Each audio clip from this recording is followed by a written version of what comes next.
नमो समयसाराय स्वानुभूत्या चकास्ते चित् स्वभावाय भावाय सर्वभावांतरचिते मंगलम भगवान वीरो मंगलम गौतमो नमो मंगलम कुंद कुंडार्यो जैन धर्मोस्तु मंगलम सर्वमंगल मांगल्यम सर्वकल्याणकारकम प्रधानम सर्वधर्माणां जैनम जयतु शासनम ओंकार बिंदु संयुक्त नित्यं ध्यायन्ति योगिनः कामदं मोक्षदं च ओंकाराय नमः।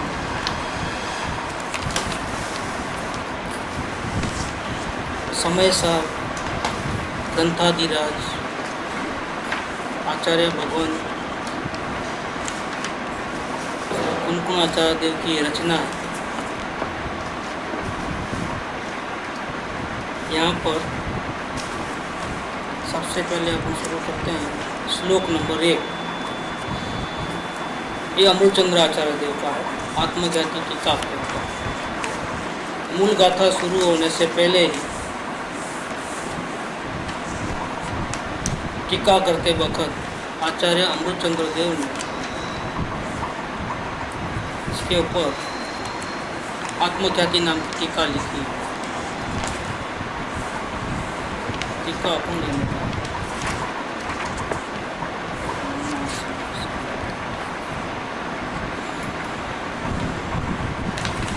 श्लोक नंबर 1, प्रथम नंबर। नमो समय साराय। ग्रंथ की शुरुआत की है ओम नमो श्री परमात्मने श्रीमद् भगवत कुंकुंद आचार्य विरचित समय सारः टीका त्रय सहित जीव अजीव अधिकार। तो समय सार जी का प्रथम चैप्टर है जीव अजीव अधिकार, उसकी शुरुआत। इसमें मूल गाथा तो बाद में शुरू होंगी, इसके पहले टीकाकार आचार्य देव ने आत्मख्याति नाम की टीका जो बनाई साथ साथ में, उसका पहला नंबर का श्लोक अपन पढ़ रहे हैं। नमो समय साराय स्वानुभूत्या चकास्ते चित् स्वभावाय भावाय सर्वभावांतरचिते। ये इसका संस्कृत में है कविता। अब यहाँ उसका अर्थ। अब संस्कृत टीकाकार श्रीमान अमृतचंद्र आचार्य ग्रंथ की आदि में मंगल के लिए इष्ट देव को नमस्कार करते हैं। जैसे हम नया घर लेते हैं, नई दुकान लेते हैं, तो अपने वडीलों को या इष्ट देव को नमस्कार करके ही निकलते हैं। यात्रा पे जाते हैं तो भी मांगलिक सुन के जाते हैं। इसी प्रकार से यहाँ पर बहुत बड़े परमागम समय सार की टीका बनाते वक्त आचार्य अमृतचंद्र देव मांगलिक करते हैं। सबसे पहले इष्ट देव को नमस्कार करते हैं, नमो इत्यादि। अर्थ समय, नमो समय सारा है। समय माने क्या? समय अर्थात अपन समझते हैं टाइम। अपना हिंदी भाषा के अंदर समय का अर्थ क्या है? टाइम। यहाँ पर संस्कृत शब्द समय है, उसका अर्थ है जीव। जीव समय अर्थात जीव नामा पदार्थ, जिसका नाम जीव है ऐसा पदार्थ। उसमें सार, समय सार। उसमें सार क्या है? जीव तो सभी है, निगोद के भी जीव है और चित भगवान भी है, और संसार में अच्छे बुरे सभी प्रकार के जीव हैं। लेकिन सारभूत कौन से जीव हैं? जो द्रव्य कर्म, भाव कर्म, लोक कर्म से रहित है, ऐसा जो शुद्ध आत्मा है, उसको मेरा नमस्कार है। सभी जीव को नमस्कार नहीं है। कैसे जीव को नमस्कार है? जो द्रव्य कर्म, भाव कर्म और लोक कर्म से रहित हो चुके हैं, ऐसे शुद्ध जीव तत्वों को मेरा नमस्कार, क्योंकि वही समय सार है। इसकी दृष्टि से ही जन्म मरण के दुख मिट जाते हैं। कैसे जीव को देखने से जन्म मरण मिटते हैं? शुद्ध जीव को देखने से जन्म मरण मिट जाता है। तो सार क्या है? जैसे इष्ट देव को नमस्कार करने के पीछे राज क्या है कि हमको किसी प्रकार की आपत्ति न हो, जीवन में शांति बने रहे, अमंगल घटनाएं न घटे। अगर ऐसा कुछ होवे तो वो इष्ट देवता हमारे को बचावे, हमको सहाय करे।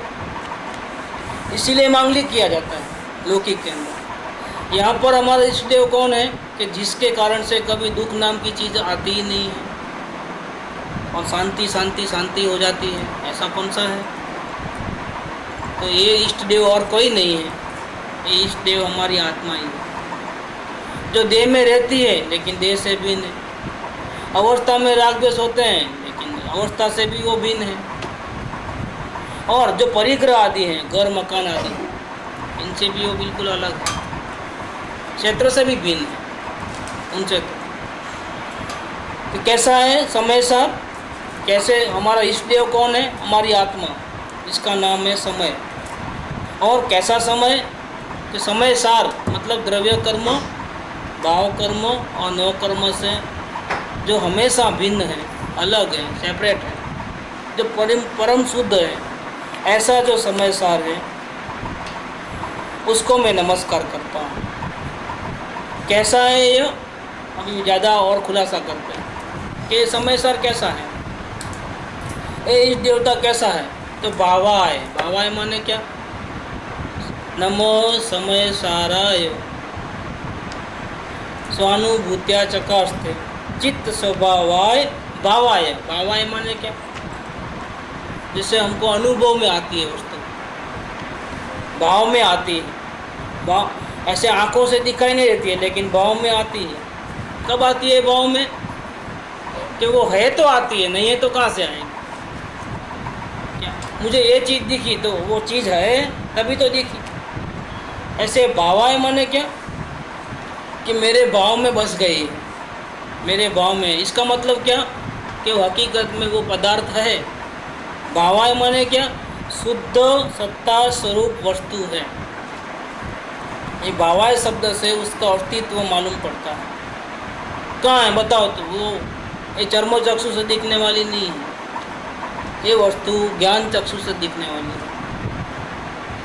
इसीलिए वो भावाय, चित्त स्वभाव, चित्त स्वभावाय भावाय। ये भावाय शब्द से पहले स्थापना कर दो। देखना कैसे हो बाद में, पहले तो स्थापना तो करो। जिसको देखना है उसको स्थापना करो। अदृश्य को कैसे देखोगे? होगी तो देखोगे, लेकिन भले ही चर्मो चक्षु से वो अदृश्य है लेकिन वो ज्ञान गम्य है, ज्ञान से वो दिखने में आती है। नहीं कहते हैं जहाँ न पहुँचे कवि, जहाँ न पहुँचे रवि वहाँ पहुँचे कवि। ऐसे जहाँ न पहुँचे ये चर्मो चक्षु न मन, वहाँ पहुँचे ज्ञान, ये अनुभव गम्य है। शुद्ध चेतना स्वरूप कैसा है? समय साथ कि वो ऐसा पदार्थ है जो जिसकी अस्थि है वो ज्ञान से दिखने में आती है। और आगे कहते हैं कि ऐसा भावाय शब्द से ये पदार्थ है ऐसा कहने से क्या फ़ायदा हुआ? पहले नहीं कहते थे, अब कहते हैं कि नहीं आत्मा भी वस्तु है। क्या फ़ायदा हुआ इससे? ऐसा मानने से फ़ायदा क्या हुआ? तो कहते हैं कि इस विशेषण पद से सर्वथा अभाववादी नास्तिकों का मत खंडित हुआ। क्या हुआ? कई लोग ऐसे हैं दुनिया के अंदर जो आत्मा को मानते नहीं। किसने देखा आत्मा? डेथ के बाद किसने लेटर लिखा है? किसने स्टडी किया है? कौन मालूम है कि नहीं है कि? ऐसा कई लोग हैं, हम नहीं जानते भाई डेथ के बाद क्या, परलोक हमको नहीं मालूम। दान पुण्य करो तो क्या क्या काय के वास्ते करे हो? नास्तिक लोग क्यों दया नहीं रहती क्या? अभी जो भी है यही जिंदगी है, खाओ पियो मज़ा करो। पीछे किसने देखा है? कौन खबर लाएगा? आज भी ऐसा कोई है क्या बताओ? और री इनकारनेशन में नहीं मानते हैं। ऐसी कई घटनाएं तो उनको समझ में नहीं आती। ऐसी कई घटनाएं घट गई लेकिन वो फिर भी बुद्धि में मानते नहीं है कि नहीं हमको नहीं मालूम, हमको आत्मा जैसी कोई चीज़ मानते नहीं। कई लोगों ने प्रयोग भी किया है, साइंटिस्ट लोगों ने मरते आदमी को रखा है, उसका वेट किया है कि आत्मा निकल जाए तो फिर कितना वेट होता है। कितना किलो अंदर में से चले गया। अभी तो क्या है, आत्मा और शरीर दोनों साथ में है। उसको कांच की पेटी में रखा हो, अच्छा, तो उसका वो से पानी भाप कैसा होता है, हवा में मिल जाती है, तो मिलने नहीं देना उसको,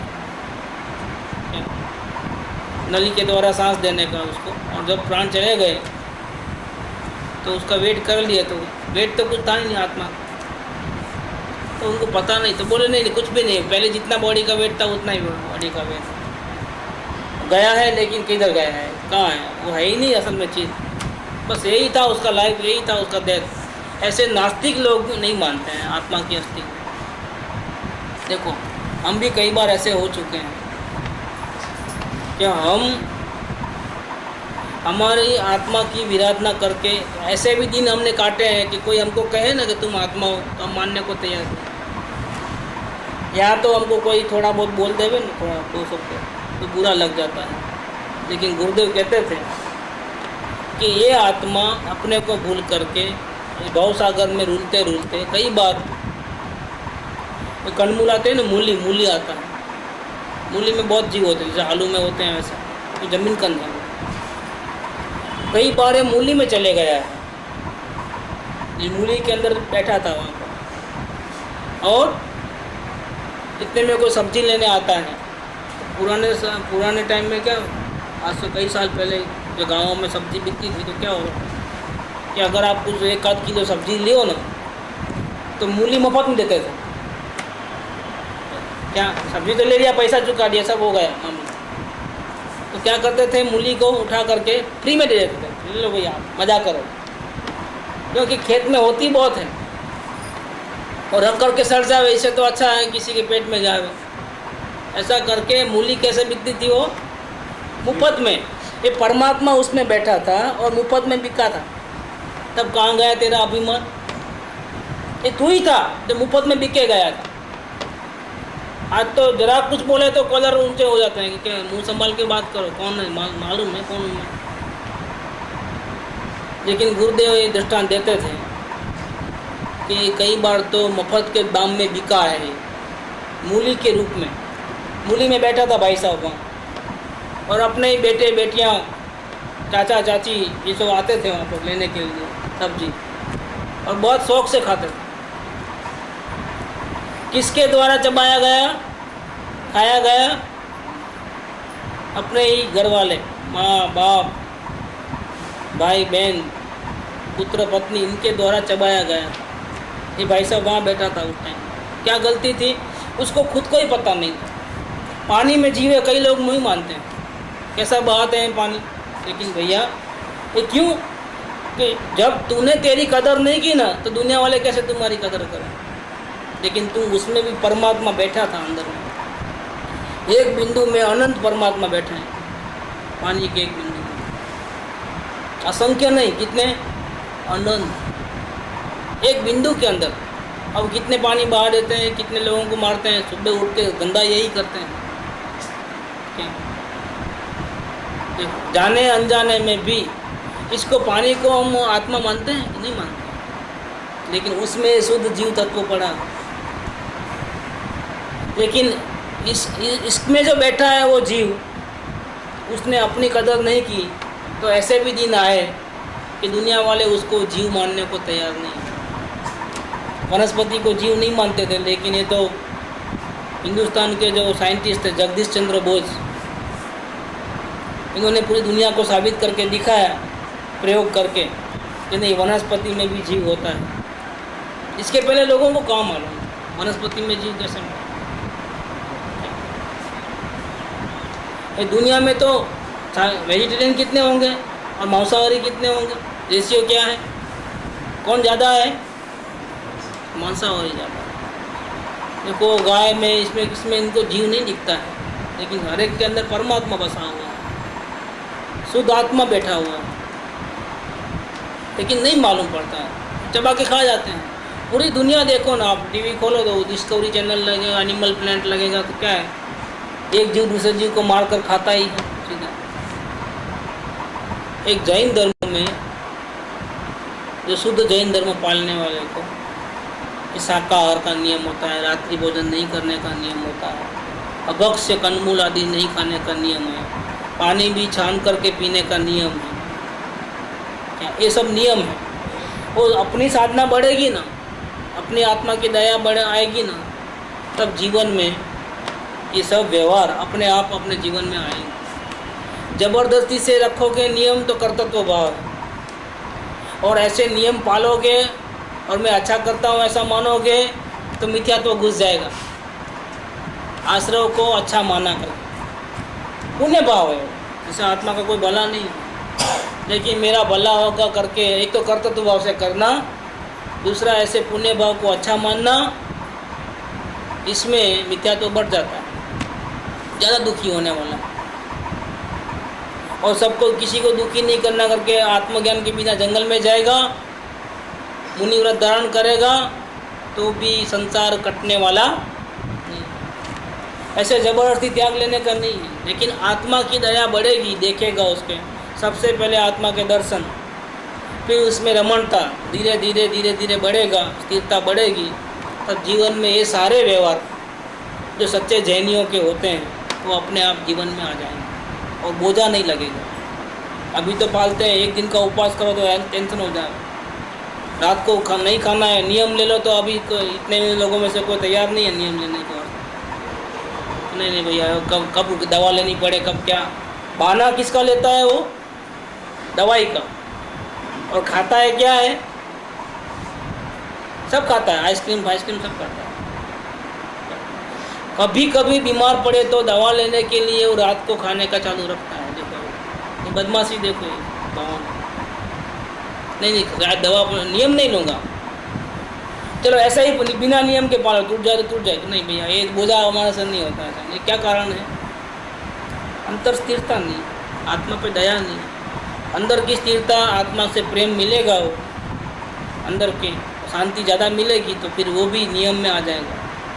जैसा परमात्मा मेरे अंदर है, सुख का सागर है, वैसा परमात्मा हर एक जीव में है। सब लोग दुखी होना नहीं चाहते हैं, सुखी होना चाहते हैं।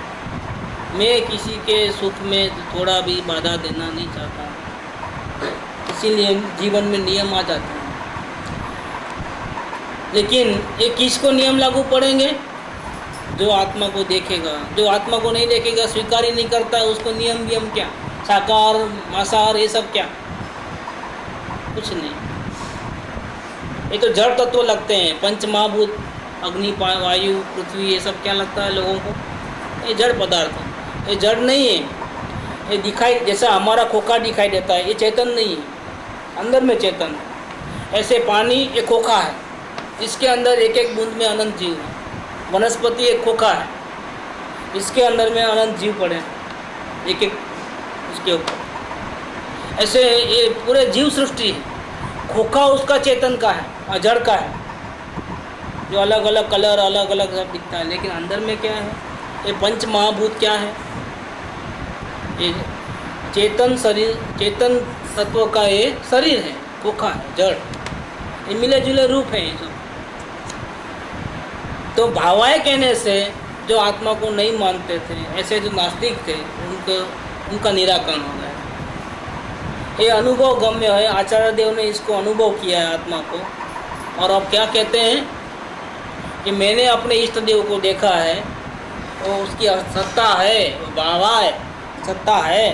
और मैं जब एक नया कार्य शुरू करता हूँ, ग्रंथादिराज समय सार की मैं टीका बनाता हूँ, ऐसा महान कार्य मैंने लिया है, तो मैं मेरे आत्मा को माने मेरे इष्ट देव को नमस्कार करके शुरुआत करता हूँ। ये कोई कल्पना नहीं है, ये भावा है। भावा है माने ये चैतन्य देव है, वो मेरे इष्ट देव हैं, मुझे सुख शांति देने वाले हैं, भव भ्रमण से छुड़ाने वाले हैं, इसीलिए वो मेरे इष्ट देव हैं, इसको मैं नमस्कार करता हूँ।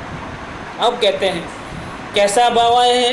ये वस्तु तो है, लेकिन इसमें गुण धर्म कुछ है कि नहीं है? यहाँ है चित्त स्वभाव है। भावा है मतलब कैसा भावा है? चित्त स्वभाव वाला है। चित्त माने क्या?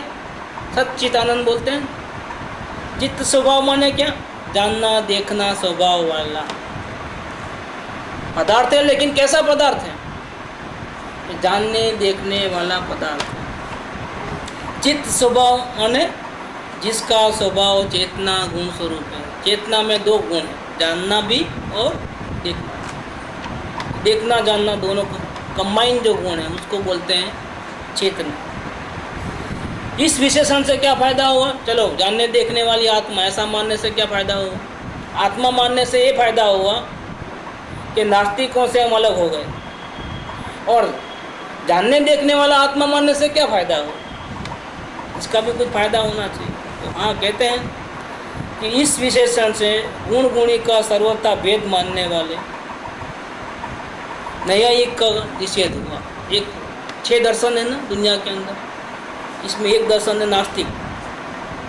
नास्तिक तो दर्शन से बाहर ही है, आउट ऑफ बाउंड्री क्या। और 6 दर्शन में सबसे पहला दर्शन है वो न्यायिक दर्शन। ये लोग ऐसा मानते हैं कि गुण अलग रहते हैं और वस्तु अलग रहती है, जबकि यहाँ चेतना गुण वाला आत्मा कहने से क्या मालूम हुआ कि नहीं, जहाँ वस्तु है वहाँ ही उसका गुण है। तो न्यायिक वालों का जो है, जो मिथ्या मान्यता था, उसकी खंडन किया यहाँ पर कि ऐसा नहीं है कि वस्तु यहाँ पड़ी हो और हमारा गुण वहाँ पड़ा हो। सूरज यहाँ हो, गर्मी वहाँ पड़े, सूरज यहाँ हो और प्रकाश वहाँ से आवे, नहीं, ऐसा नहीं होता। जहाँ सूरज है वहाँ से ही प्रकाश नहीं होता। जहाँ ये पदार्थ है आत्मा, वहाँ से ही जानना देखना हो रहा है। जानना देखना कहीं और से हो रहा हो, ऐसा नहीं है। इसीलिए कैसा है, वस्तु कैसी है, ये समयसार कैसा है, ये इष्ट देवता कैसा है कि पहले तो है भाव है, कैसा है कि चित्त स्वभाव है, जानने देखने गुण वाला है। इससे न्यायिक दर्शन का खंडन हुआ। अब और क्या, फिर कैसा है, अभी और भी खुलासा करते हैं कि कैसा है, कैसी है आत्मा, कैसा है इष्टदेव। स्वानुभूत्या चकास्ते नमो समय साराय स्वानुभूत्या चकास्ते चित्त स्वभावाय भावाय। सेकंड लाइन का पहला संज्ञा जो है, थर्ड लाइन, उसका वर्णन हो गया, भावाय और चित्त स्वभाव है। अब फर्स्ट लाइन में जो सेकंड पोर्शन है उसकी बात चल रही है। कैसा है ये समय सर स्वानुभूत्या चकास्ते। इसका मतलब क्या है, अपने ही अनुभव रूप क्रिया से प्रकाश करता है। खुद के स्वानुभूति में देखा जा सकता है। दूसरे हमको नहीं देख पाते हैं, लेकिन हम स्वयं अपने को अनुभव कर सकते हैं। कैसे अनुभव करोगे? स्वानुभूति से अनुभव करो। इसको देखने के लिए बाहर में किसी लाइट की, प्रकाश की, मन की, बुद्धि की, इंद्रियों की कोई ज़रूरत नहीं है, क्योंकि वह स्वयं प्रकाशित है। स्वयं को अनुभव कर सकता है। ये स्वानुभूत्या चकास्ते एक ऐसा पदार्थ है कि इसको स्वयं को सिद्ध करने के लिए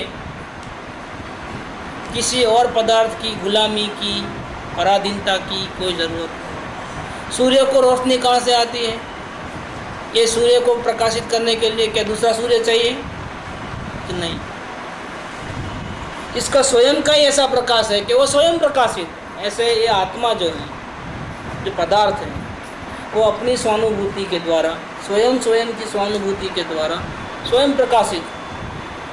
दूसरे से उसको अपने आप को जाहिर करना पड़े। जैसे अपना चेहरा देखते हैं तो आईने में देखना पड़ता है, आईने की हेल्प लेना पड़ता है। आईने की हेल्प के बिना हम चेहरा नहीं देख पाते। ऐसा आत्मा का नहीं है कि आत्मा को देखने के लिए, जानने के लिए, पहचानने के लिए, उसका आनंद लेने के लिए हमको किसी और का सहारा लेना पड़ेगा, ऐसा नहीं है। स्वानुभूत्या चकास्ते पदार्थ कैसा है? स्वानुभूत्या चकास्ते अपनी ही अनुभवन रूप क्रिया से प्रकाश करता है। अपने को अपने द्वारा ही जानता है, प्रकट करता है। अब इससे क्या फायदा हुआ कि आत्मा स्वानुभूति प्रकाशते चकास्ते। ये आत्मा को अनुभव करने के लिए, आत्मा की सुख शांति का अनुभव करने के लिए किसी की ज़रूरत नहीं है, वो स्वयं है। तो इससे फ़ायदा क्या हुआ? दूसरों के अधीन रहने की जो हमारी वृत्तियाँ हैं वो ख़त्म हो गई। हमको आनंद से रहने के लिए किसी की हेल्प नहीं चाहिए, हमें नहीं चाहिए स्वानुभूति। सहानुभूति। हमें नहीं चाहिए परानुभूति, हमें तो काम है सिर्फ स्वानुभूति। इस स्वानुभूति से क्या फायदा हुआ कि हम जीव स्वतंत्र हो गए। सुखी होने के लिए उधर जाना, इधर जाना, इधर जाना, गिड़गिड़ाना, उधर उधर हाथ पैर मारना, ढेर सारी क्रियाएं करना, इतनी सारी इच्छाएं, दौड़ भाग, उठा पटक, हेरा फेरी, अब जरूरत नहीं। देखो स्वानुभूति चक्र मैंने क्या, परमात्मा जो मेरे इष्ट देव है, उसके लिए कोई ध्रुव के जैसा कोई एक पांव पे खड़ा रह करके 12 साल तपस्या करने की ज़रूरत नहीं है, क्या उपवास करने की ज़रूरत नहीं है, माला फेरने की ज़रूरत नहीं है, यात्रा करने की ज़रूरत नहीं है, देखो पूजा भक्ति कुछ करने की ज़रूरत नहीं, शास्त्र पढ़ने की ज़रूरत नहीं। क्यों कि ये आत्मा स्वयं अपनी चेतना गुण से, ज्ञान से स्वयं अनुभव गम्य है। इसको कुछ भी कर, और कभी कब होगा अनुभव, जब देखे तब। क्या कि नहीं पहले बहुत तपस्या करो, बहुत दान दो, बहुत लोगों की सेवा करो, इसके बाद होगा कि नहीं, ऐसा नहीं है। इस प्रकार से नहीं, कोई ज़रूरत नहीं है किसी का कुछ भी करने की। सेल्फ डिपेंडेंट, जब चाहे तब अंदर में नज़र करो, देख लो, इतना है। इस विशेषण से आत्मा को तथा ज्ञान को सर्वथा परोक्ष मानने वाले जैमिनीय, भट्ट, प्रभाकर वेद वाले मीमांसकों का व्यवच्छेद हो जाता है। एक ऐसा मत है जो कहते हैं कि नहीं, आत्मा को डायरेक्ट नहीं देख सकते, आत्मा को देखने के लिए सद्गुरु चाहिए, शास्त्र चाहिए, देव चाहिए, किसी न किसी की हेल्प चाहिए, कोई ना कोई क्रिया करनी पड़ेगी, ऐसे नहीं मिलता है आत्मा। और वो बात सही है, लेकिन आधा सत्य को पकड़ लिया है, पूरा सत्य नहीं पकड़ा है। प्रोसेस समझने के लिए, आत्मा को पाने की विधि समझने के लिए वो ज़रूरत है, आत्मा समझने के लिए नहीं। आत्मा की विधि और आत्मा दोनों में फर्क है कि नहीं है। आत्मा को देखने की पद्धति, रीत, प्रयोग वो समझना, और आत्मा समझना। सत्संग की, सद्गुरु की ज़रूरत आत्मा समझने के लिए कि आत्मा को पाने की विधि समझने के लिए, ये क्लियर करना पड़ता है। अगर स्वयं को पता है तो आराम से चले जाओ, लेकिन नहीं पता है तो क्या करना पड़ेगा कि पहले विधि सीखना पड़ेगा। और विधि सीखने के लिए सद्गुरु चाहिए, लेकिन विधि सीखने के बाद आत्मा को समझने के लिए कोई नहीं चाहिए। और सद्गुरु गेट के बाहर ही रहते हैं, अंदर सद्गुरु नहीं आ सकते। अंदर तो अपने को अकेले को ही जाना है। क्या वो अंदर जाएगा और सद्गुरु में गायक हूँ, गायक हूँ, गायक हूँ, ऐसा मंत्र जाप करते हुए जाएगा ना, मंत्र भी अंदर नहीं आएंगे। क्या तो मंत्र को बाहर छोड़ोगे तो अंदर जाओगे, जब तक मंत्र बोलोगे तब तक अंदर नहीं जाओगे। शर्त है, ज्ञान को सिर्फ परमात्मा चाहिए और कुछ नहीं। गायक का मंत्र नहीं चाहिए। राम राम राम करेगा तो मरा मरा हो जाएगा, मंत्र भी नहीं जाएगा। मैं आत्मा हूँ ऐसे सोचना भी नहीं, सोचे तो खलास गया। देखो वहाँ तो सिर्फ वो अकेला ज्ञान जाता है, वहाँ तो कोई साथ में चलने वाला नहीं, नए विकल्प सब बाहर रह जाते हैं। गुफा के प्रवेश द्वार तक मोटर गाड़ी आती है, गुफा के अंदर हमको अकेले को जाना पड़ता है, कोई नहीं आता है। ऐसे बेंसी को बताऊँ, मैं नए पक्ष में आत्मा हूँ, मैं शुद्धात्मा हूँ, मैं ज्ञान की मूर्ति हूँ, ऐसे विचार, ऐसे गुण भेद, ये सब कहाँ तक? स्वानुभूति के दरवाजे तक। अंदर किसी का प्रवेश नहीं है, न सदगुरु का, न देवगुरु का, शास्त्र का, जिनवाणी का, गुरु के वचनों को याद करना, ये सब नहीं है, अंदर नहीं। गायक गायक गायक की रटन, मंत्र जाप, कोई नहीं चलेगा। तो वहाँ तुमको अकेले को जाना है। तो ऐसा जो मत है कि नहीं, किसी न किसी की हेल्प चाहिए, बिना हेल्प के तो मिलने वाला ही नहीं, ऐसा जो एकांत पकड़ लिया है, क्या उसका यहाँ खंडन हो गया कि नहीं, विधि सीखने के लिए होता है ये सब, लेकिन नहीं अंतिम समय तक हमेशा उसका साथ नहीं। आत्मा स्वयं प्रकाशित वस्तु है, किसी की ज़रूरत नहीं है वहाँ। इसीलिए स्वानुभूतियाँ चकासते कहते ही आचार्य देव ने वो लोगों का खंडन किया जो कहते हैं कि नहीं, आत्मा को जानने के लिए, भगवान को दर्शन करने के लिए किसी के बीच में ज़रूरत है दलाल की। नहीं, किसी की ज़रूरत नहीं। अब आप आगे कहते हैं, तथा ज्ञान अन्य ज्ञान कर जाना जाता है, अपने आप को नहीं जानता, ऐसे मानने वाले न्यायिकों का प्रतिषेध होता है। न्यायिक भी ऐसा मानते हैं कि नहीं, ज्ञान स्वयं प्रकाशित नहीं, ज्ञान को जानने के लिए दूसरे ज्ञान की जरूरत है। एक दिए को जानने के लिए दूसरा दिया करो तो मालूम पड़ेगा, बाकी नहीं मालूम। ऐसा जो मानने वाले जो लोग हैं, इनडायरेक्ट जान सकते हैं ऐसा कहने वाले हैं, उनके मत का निराकरण हो गया कि नहीं, ये गलत है। फिर कैसा है, अब लास्ट वन, ये आत्मा कैसा है, सर्वभावांतरच्छिद, जो अपने से अन्य सब जीव अजीव, चर अचर पदार्थों को उनके सब क्षेत्र काल संबंधी सब विशेषणों के साथ एक ही समय में जानने वाला है। एक ही समय में पूरी दुनिया में जड़ चेतन के सभी अवस्था, भूतकाल की, वर्तमान की और भविष्य का एक साथ जाने। सर्वभाव अंतरच्छिद, सर्वभावांतरच्छिद, ऐसी सर्वज्ञ शक्ति, ऐसा केवल ज्ञान की ताकत वाला ये आत्मा है।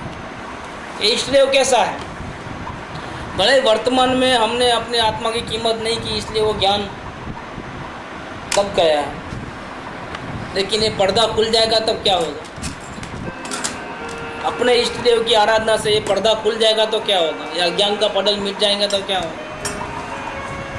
तो ज्ञान का ऐसा प्रकाश होगा कि जैसे सूर्य वहाँ अकेला है लेकिन पूरी पृथ्वी को, पूरे ब्रह्मांड को रोशनी देता है, कोने कोने में पहुँच जाता है।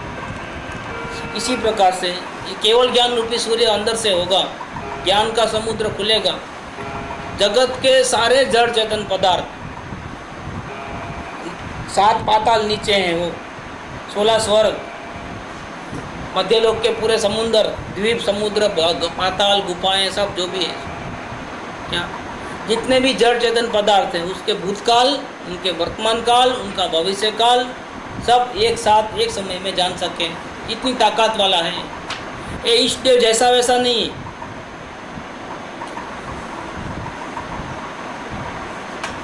सर्वभावांतरच्छिद है, ऐसी टोटल अचिंत्य शक्ति वाला है।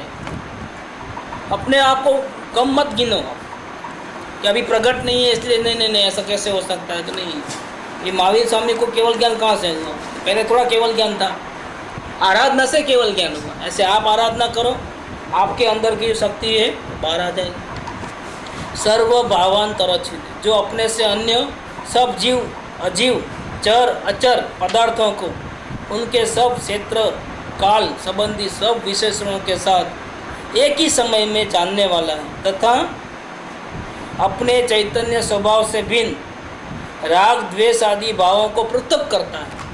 ज्ञान से क्या होगा, सबको अलग अलग जानता है, ध्रुव को अलग, अवस्था को अलग, उससे संबंधित पदार्थों को अलग अलग करता है, जानता है, देखता है। इस विशेषण से क्या फायदा हुआ कि सर्वज्ञ जैसे कोई है ही नहीं दुनिया के अंदर, ऐसे मानने वाले भी लोग हैं, मीमांसक लोग, उनका खंडन हो गया। ये एक ही श्लोक के अंदर मिथ्या मान्यता वाले बहुत से जो जैन दर्शन से विपरीत है, उन लोगों को खंडन किया है उन्होंने, साथ साथ में नमस्कार भी कर दिया। इन विशेषणों से अपने इष्ट देव समेश्वर को नमस्कार किया है। यहाँ पर ये टीका का अर्थ पूरा हुआ। कल इसका भावार्थ संस्कृत टीका ये पहले नंबर का पूरा हुआ।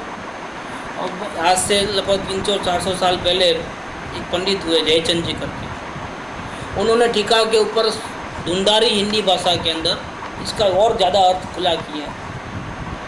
कल अपना वो लेंगे। श्लोक नंबर 1 इसकी टीका आचार्य अमुचंद्र देव की पूरी हुई, और अब उसके ऊपर जो भावार्थ उसका और भी रहस्य खोले हैं वो पंडित जयचंद जी ने खोले हैं, वो कल लेंगे। सुख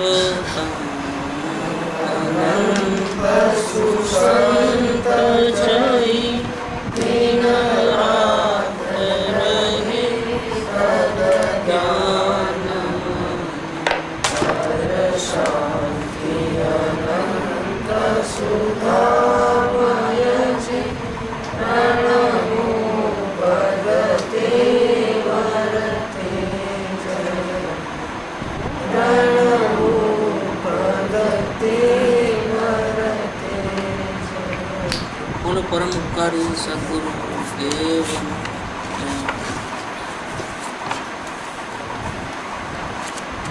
स्तुति के बाद वापस कब बैठ जाना था।